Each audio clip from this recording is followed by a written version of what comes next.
Your teaching style no longer aligns with our educational vision, Amanda said, eyes fixed on her iPad. We need modern educators who understand digital native learners. I didn't flinch, I just nodded.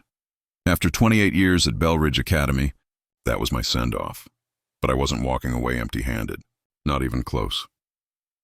My name is Harlan Cole, I'm 56, and for nearly 3 decades, I poured my soul into Belridge Academy, a place that used to value character more than credentials. I wasn't just a literature teacher, I was the guy who kept you, an old-school coffee pot in the back of the teacher's lounge, who stayed after hours to help kids finish their college essays, who never once called in sick during finals week. But apparently, all of that now meant outdated.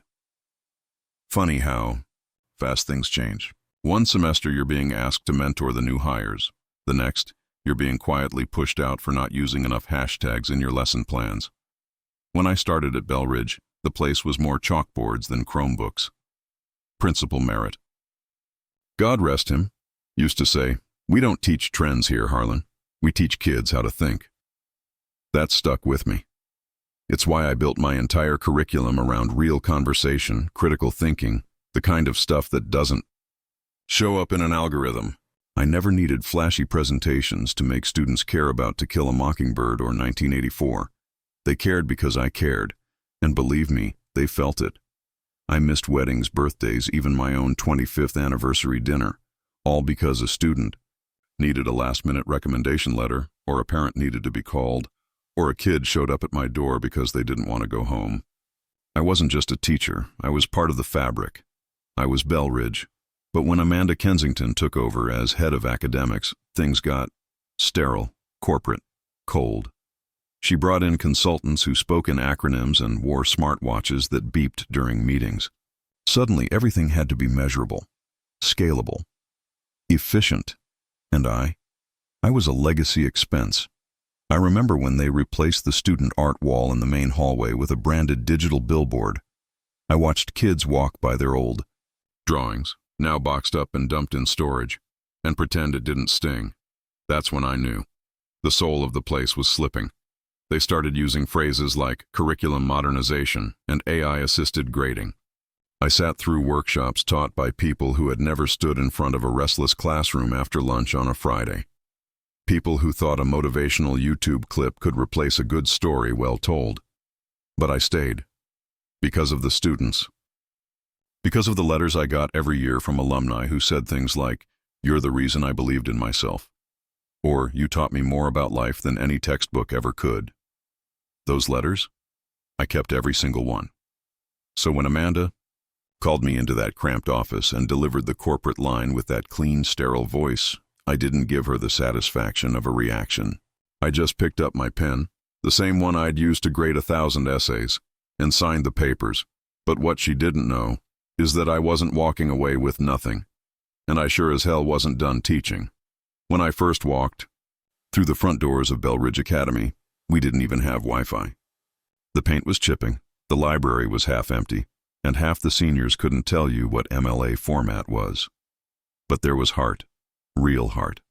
It was just me, 3 other teachers, and Principal Merritt, a former Marine with a limp and a voice like gravel. "We don't care about rankings," he told me that first week. "We care about what these kids become when nobody's watching." And we built something from that. Slowly, year by year, classroom by classroom, we turned a scrappy little community school into one of the most respected private academies in the state. College placement rates soared. Parents from 2 counties over lined up for interviews. And through it all, I stayed. Not because of the paycheck, but because I believed in what we were building. But somewhere along the way, belief got replaced with branding. That's when the cracks began to show. It didn't happen all at once. That's how these things go. You don't walk into your classroom one morning and find someone else at your desk. It starts small. First, my literature electives were shelved for a curriculum refresh. Then my classroom, the one I'd taught in for over a decade, was moved to a temporary trailer during renovations. Meanwhile, Tyler, fresh out of grad school with a shiny EdTech degree, was given the main lecture hall and introduced as our innovation pilot. Students still came by to see me. They still called me Mr. Cole, with that same mix of respect and warmth. But the staff meetings told a different story. Amanda stopped making eye contact. I noticed my name missing from project boards. Email chains I used to lead were now passed to someone else, always with a polite explanation. Then came the final straw. At the annual teacher appreciation event, the one I'd emceed for years, my name wasn't mentioned once. Not even a nod. Not even when they handed Tyler an award for outstanding engagement with digital learning tools. I clapped. Of course I did. I smiled. But something inside me broke clean in two. They were erasing me, bit by bit, and no one even had the courage to say it out loud. I wasn't angry, not yet, but I was taking notes. Mental ones. Every oversight, every backhanded compliment, every new initiative that ignored the very foundation we built, I filed it away, because I knew something they didn't. They didn't notice it at first, not when the seniors started asking where my writing lab sessions had gone. Not when the college advisor quietly emailed me for help reviewing Ivy League applications. After Amanda's new AI assistant misformatted half the student submissions, I kept my distance. Answered when asked, but never volunteered. I was done playing the role they refused to acknowledge. Then the murmurs started. Parents asking why their kids were suddenly struggling in English. Alumni emailing to say they couldn't believe I was on leave. That was the narrative they spun, by the way. That I had stepped back for personal reflection. I said nothing, didn't defend, didn't deny. Just watched. Behind the scenes, Tyler was drowning. His lesson plans, flashy but hollow, couldn't hold the students' attention for more than 5 minutes. Amanda tried covering for him, blaming adjustment curves, but the board wasn't buying it, and all the while, I remained calm. They thought they'd pushed me out. What they didn't know was, I'd been preparing for this long before. They even realized they needed me. It started with a phone call from someone I hadn't heard from in over a decade. Hey Harlan, it's Denise Palmer. Remember me from Eastway Prep? Denise had been a junior English teacher back when we both taught summer programs for underfunded public schools. She'd gone on to build something incredible, a charter network focused on purpose-driven education. Real books, real values, not buzzwords. I heard what happened at Belridge, she said. I've got something you might want to hear. At first, I brushed it off. I wasn't looking for another job. I was tired. I felt used up. But she insisted. We met at a diner, 2 towns over. Over eggs and black coffee, she slid a proposal across the table. Not a job. A partnership. We're launching a new division, she said, focused on curriculum that teaches depth, reflection, human connection. I want you to lead it. I didn't answer right away. I took the folder home, looked at it for 3 days. Then came the email from Amanda.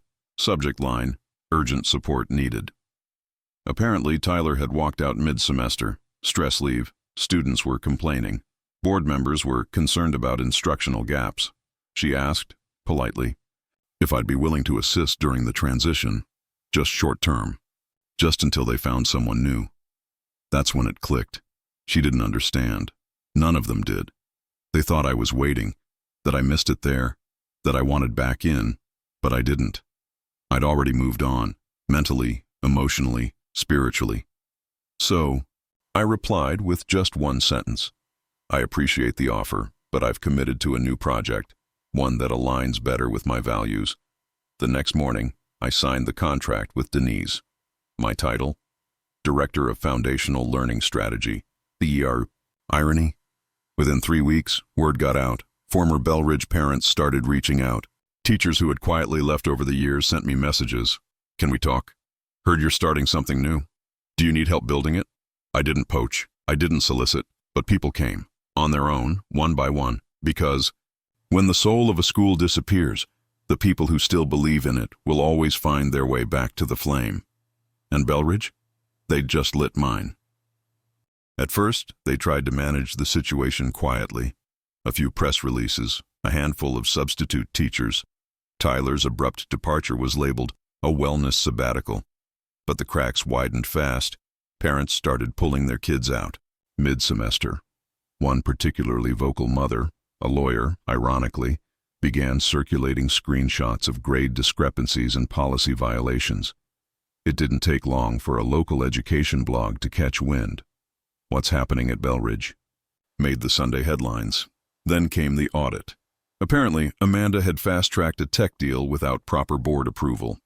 Inflated licensing fees, zero implementation plan. The board went into emergency session. 3 trustees resigned within the week, and right in the middle of all that chaos came the cease and desist letter delivered to my new office.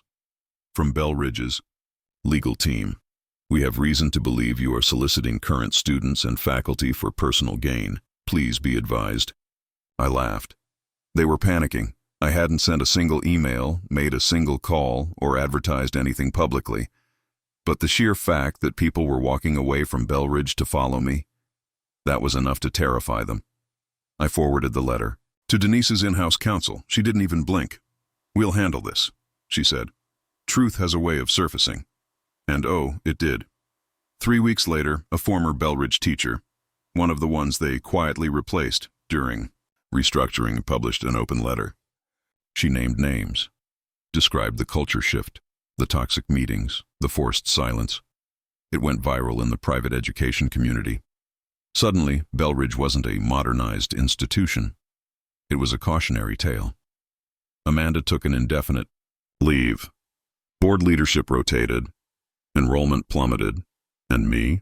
I stood at the window of our new pilot campus, surrounded by kids reading real books, writing with actual pens, debating Shakespeare and Baldwin, and I smiled. Because everything they thought I didn't have, I now had, tenfold, and they had nothing but regret. It was supposed to stay buried beneath internal memos, closed-door meetings, and carefully worded emails. But truth has a funny way of surfacing when you think no one's paying attention. It started with a message from Daniel Kessler, Belridge's former finance officer. Harlan, you were right, and I think you should see this. Attached was a PDF, internal budget reports, time-stamped from 2 years ago. On the surface, just routine reallocation notes, but between the lines, misdirected grant funds, inflated invoices from edtech vendors tied directly to Amanda's cousin's firm in Palo Alto, $218,000. That's what it totaled. Money meant for student resources rerouted into modernization initiatives that never materialized, systems that never worked, consultants that never delivered, and worst of all, they used me, my reputation, my name, my public goodwill, to promote it all. I remembered a photo they took the year Amanda arrived. Me standing beside her in the new media lab, smiling politely while she held a symbolic Future of Belridge plaque.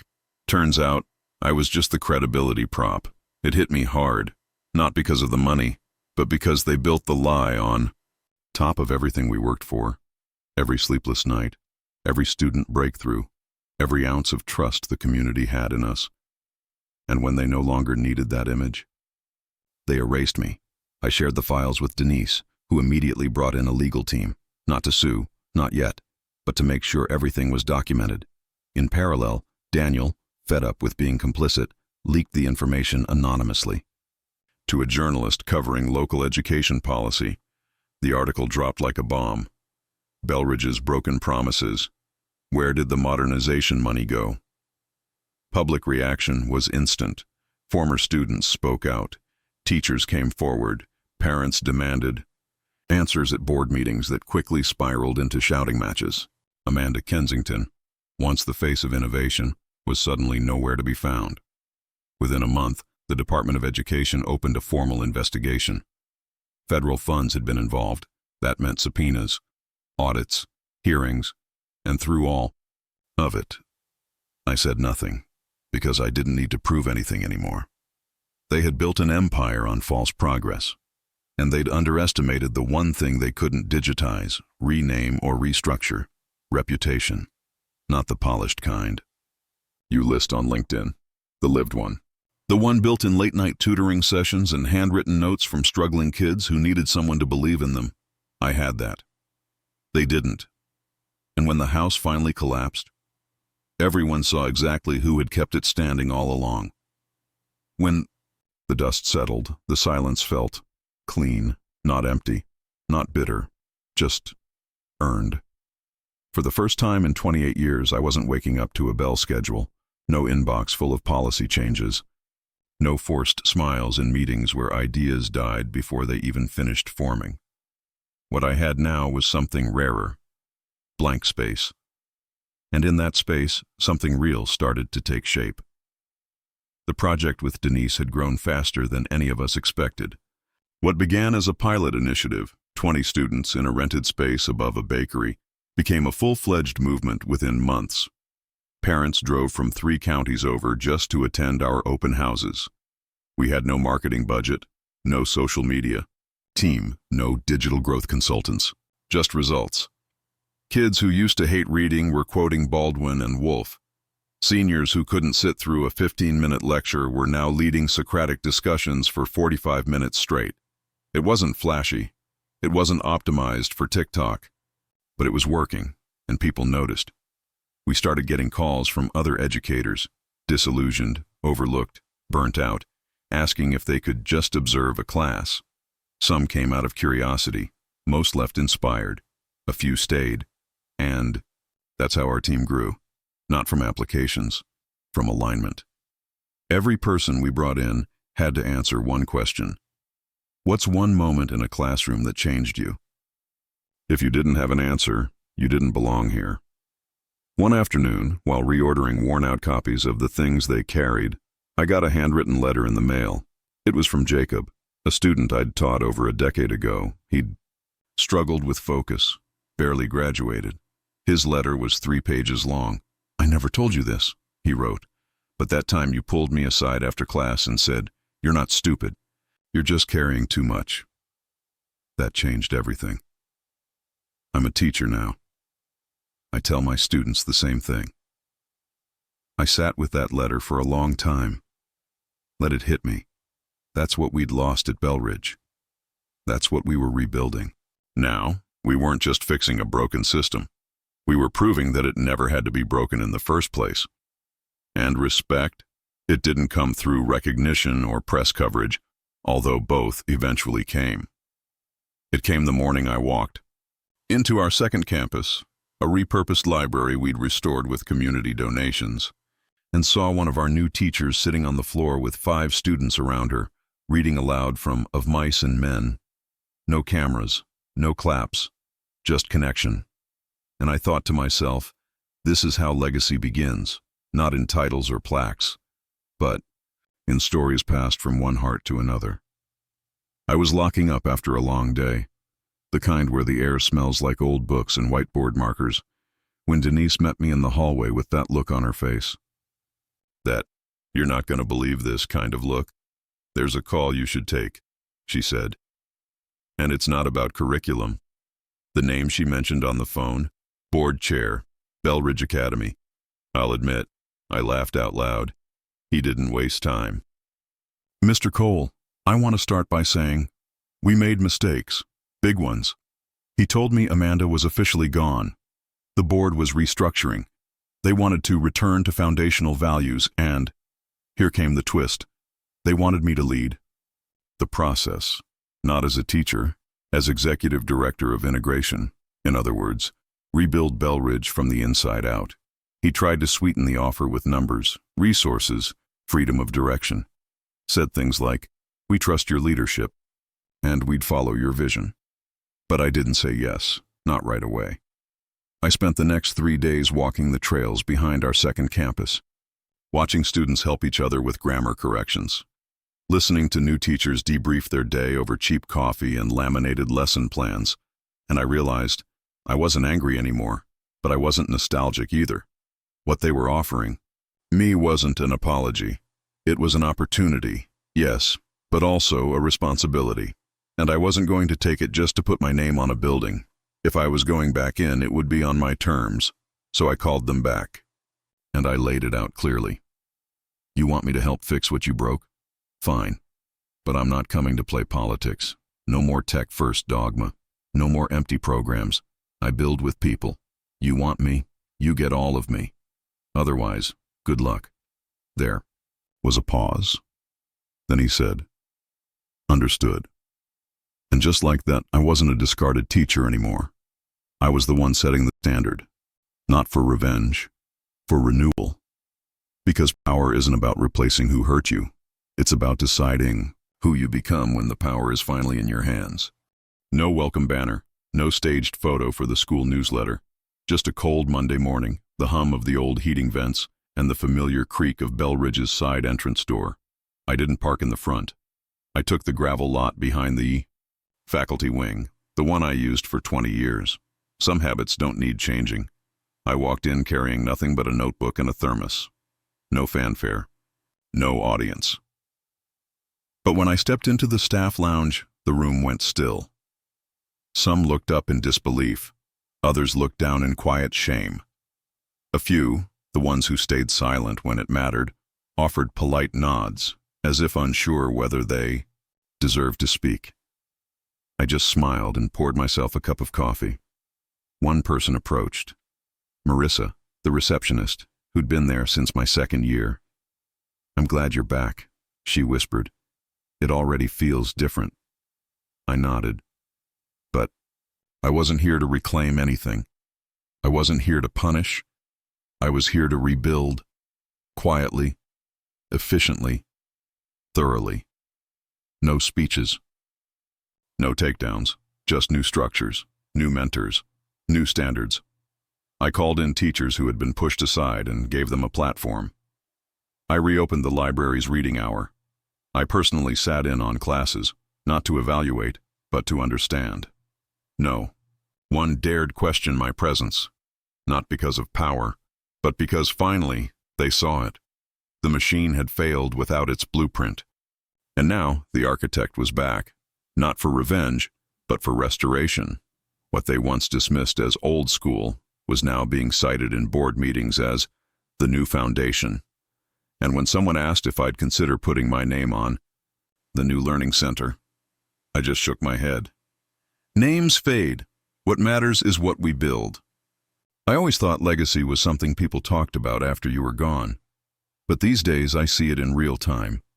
In the way a shy student raises their hand for the first time, in how a first-year teacher finds their voice because someone believed in their instincts, not just their credentials. I don't need to be remembered. I just want them to know why we teach. So I started something small, a fellowship, not for the best performers, but for the ones who still see wonder in the work, the ones who stay late not for a raise, but because a kid finally got it. The ones who know that shaping minds isn't a job. It's a duty. I sit with each fellow personally. No rubrics, no scripts. Just one question. What will you leave behind? Not in files, but in people. Because at the end of the day, buildings crumble, systems change. But character, that echoes. And that's the only legacy worth chasing. They tried to erase me quietly, so I rebuilt, quieter. And while they chased applause, I planted roots, because real value doesn't shout, it just lasts.